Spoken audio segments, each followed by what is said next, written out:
Dalam Lukas 2 ayat 52. Dan Yesus makin bertambah besar dan bertambah hikmatnya dan besarnya.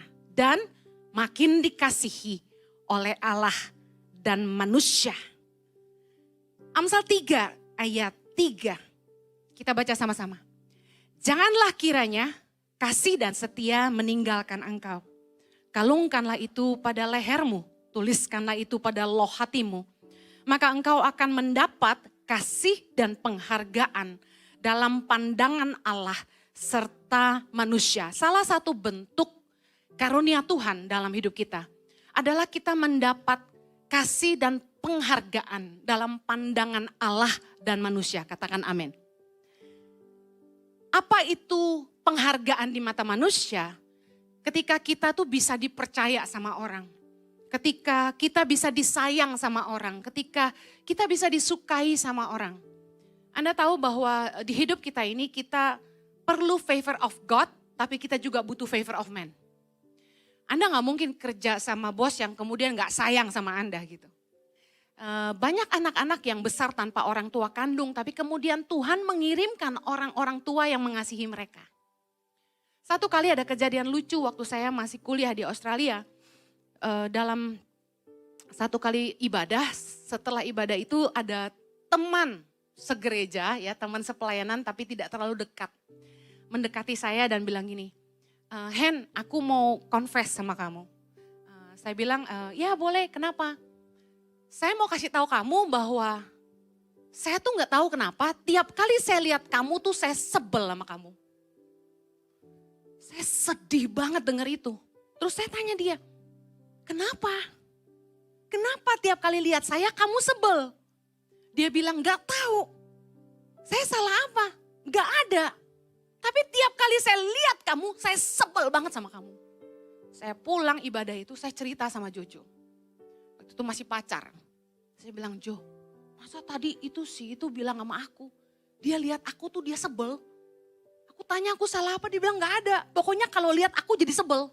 Jojo langsung ketawa.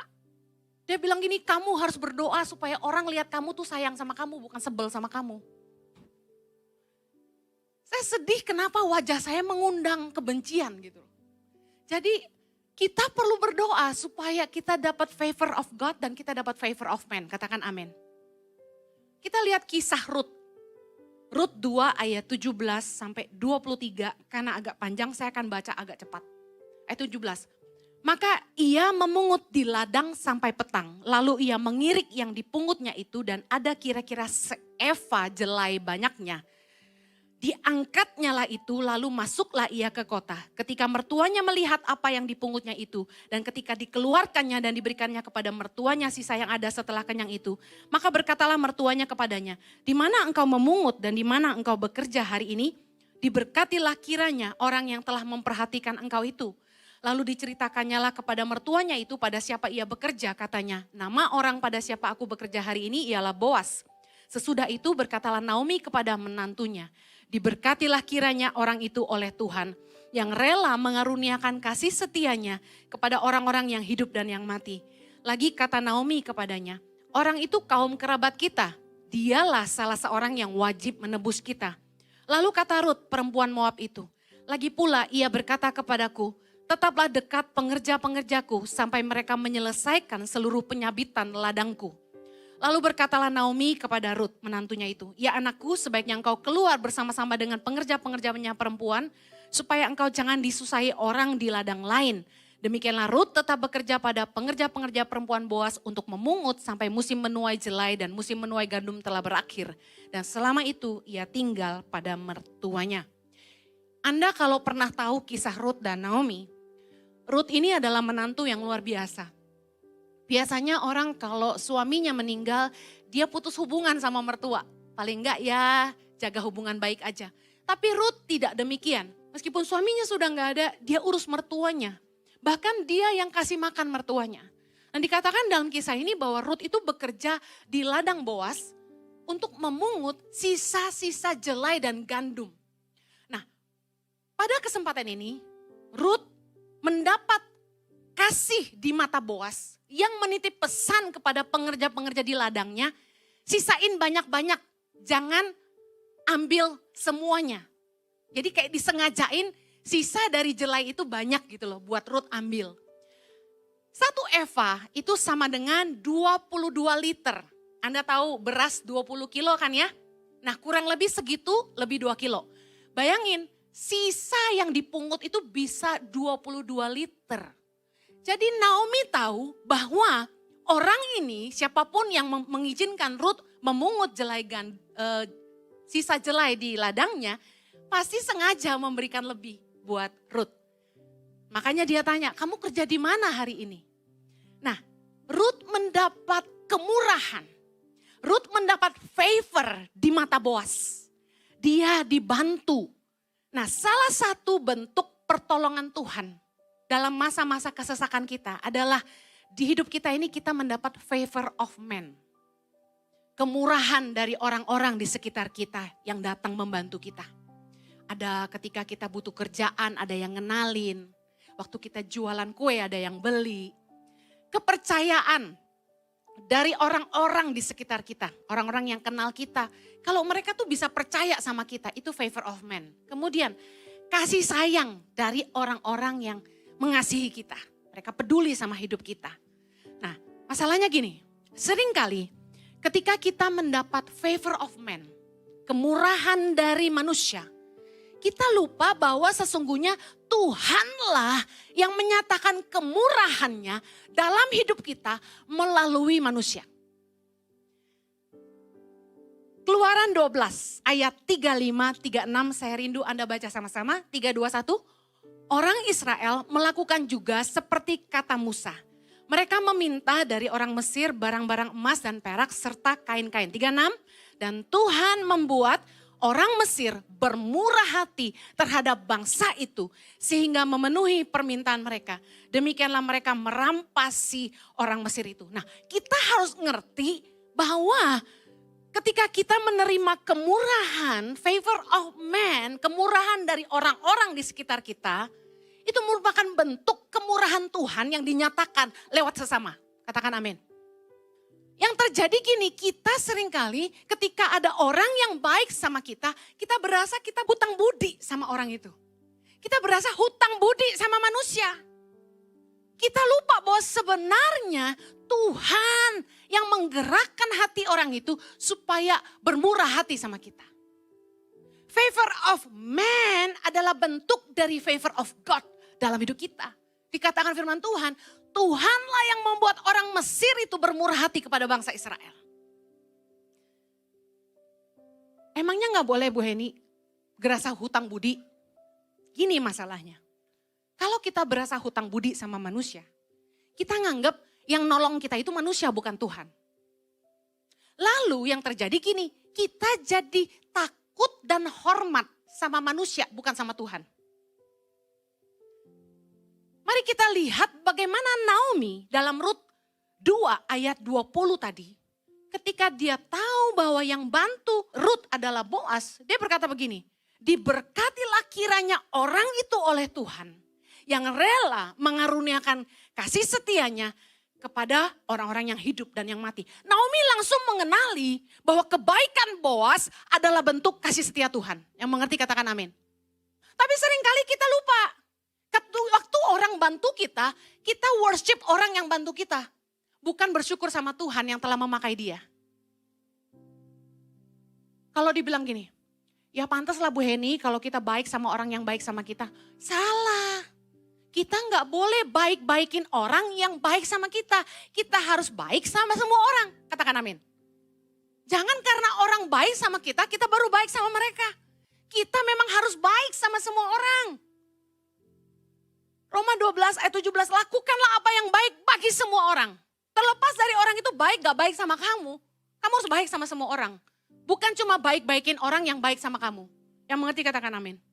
Dalam hidup saya, hal pertama yang Tuhan ajarkan ketika saya membangun pelayanan Yayasan Tangan Pengharapan adalah supaya saya hanya mengandalkan Tuhan dan bukan manusia.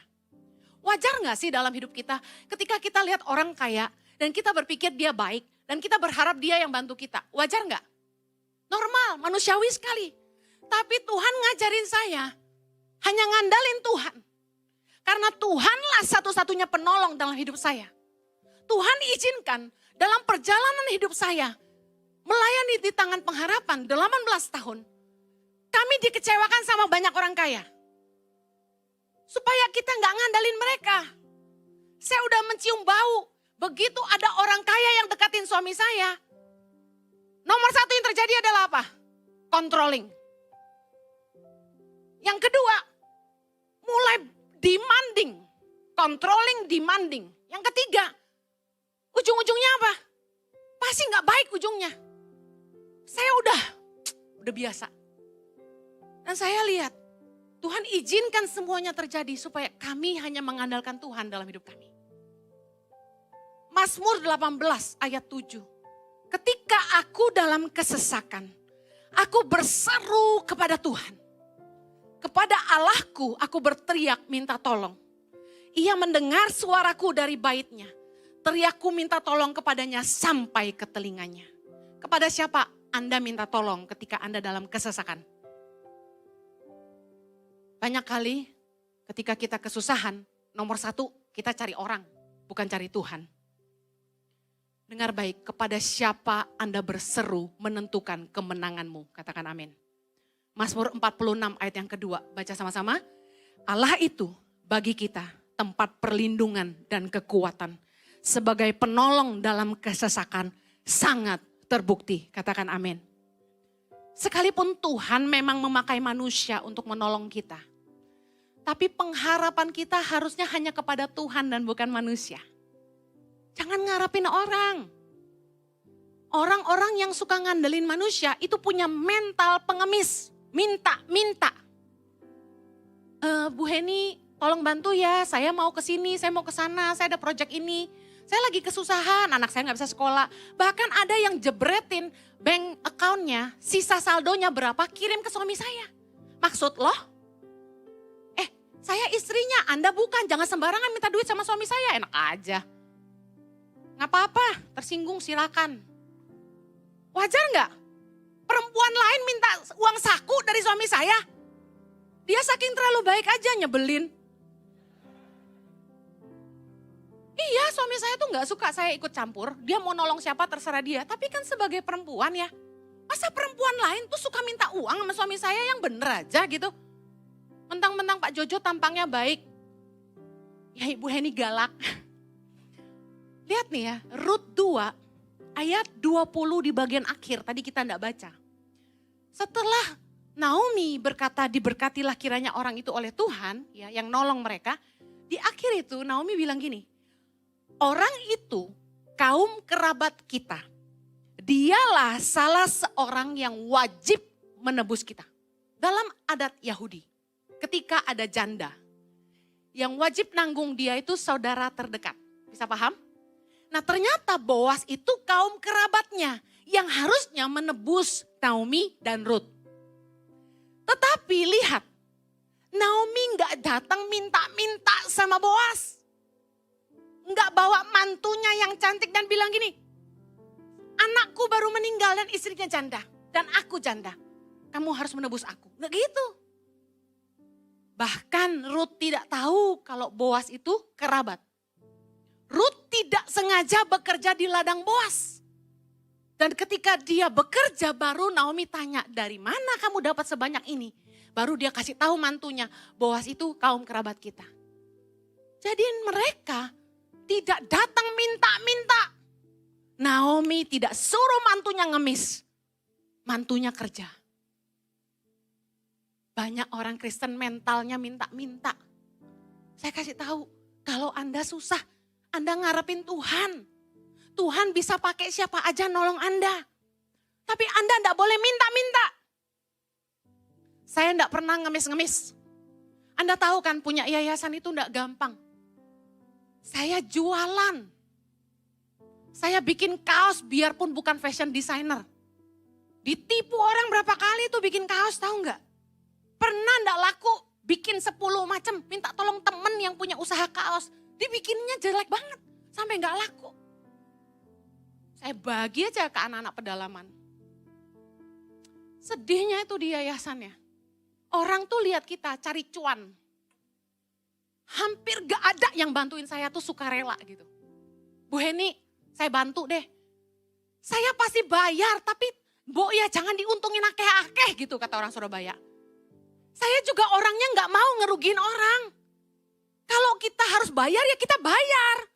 Tapi Mbok ya jangan dirugiin lah. Kamu mau ngecuanin orang kaya silakan. Tapi kalau orang susah jangan dicuanin apa? Yayasan tuh kan nolong orang miskin, bukan hartanya saya. Saya aja gak digaji. Mbok ya jangan dicuanin banyak-banyak gitu loh. Saya tuh sedih gitu. Hampir gak ada yang pernah bantu yayasan tuh sukarela, hampir gak ada. Paling 1-2. Nah, kita tuh gak pernah minta-minta. Meskipun kita susah, saya cuma nangisnya sama Tuhan. Stres, cuma bisa teriak sama Tuhan. Tuhan gerakin orang yang kita gak kenal. Saya aja dulu mau nyekolahin anak gak punya duit, saya gak ambil uang yayasan. Saya sampai ke sekolahan itu sekolah Katolik karena sekolah Kristen kemahalan. Saya datang ke sekolah Katolik, saya bilang, suster, saya gak punya uang suster karena saya ini pengkhotbah. Pengkhotbah panggilan yang cuma hidup dari khotbah. Saya gak punya uang untuk sekolahin anak saya. Saya sebel kan uang DP itu mahal ya. Akhirnya saya bilang, suster bisa kasih waktu, saya cicil. Berapa kali? Ya 6-12 kali, lo jauh banget kan. Saya bilang, pokoknya kalau saya ada uang saya pasti kasih. Daripada saya ngemis sama orang, daripada saya WA mama saya. Mah, aku mau nyokolain anak duitnya gak ada. Daripada saya SMS koko saya di Australia, kok pinjem duit? Enggak pernah. Tuhan baik, saya gak pernah ngutang sama orang buat keperluan hidup saya. Mending saya gak makan. Saya kasih tahu saya kerja.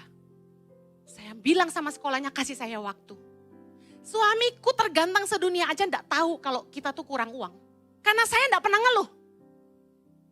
Dia kalau cari gara-gara sama saya, uang kemana gitu. Langsung saya kasih rinciannya, nih mau ngomong apa kamu? Aku enggak kerja enggak cukup kamu. Gitu aku. Makanya jadi perempuan itu harus bisa mempertanggungjawabkan uang yang suami kasih. Supaya suami percaya, amin.